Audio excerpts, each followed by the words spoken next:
చెప్తానమ్మా జాగా నీకు ఇది ఎలా సరిపోద్ది అత్తయ్య? సరిపెట్టుకో అమ్మాయి. ఇప్పుడు వచ్చి ఇది ఎలా సరిపోతుంది అత్తయ్య? ఎప్పుడు వచ్చినా కోడలు ముందు వచ్చింది అందుకని పెద్దది తీసుకుంది. ఒకటే కదా, సమానం చూడాలి. నాకు 2 పిల్లలు ఉన్నారు, మా ఆయన తింటాడు.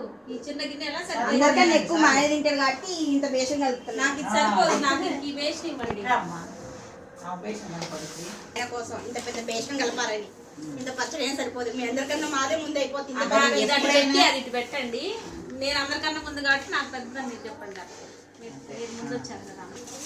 తీసుకోను ఎందుకు అత్తయ్య? మరి మీ అమ్మాయి నీకు ఇది నాకు సరిపోదు అత్తయ్య. ఇంత చిన్న గిన్నె ఎలా సరిపోతుంది అత్తయ్య? సరిపోద్ది. సరిపెట్టుకు ఆ గిన్నె దిగిన ఆ గిన్నె నీకు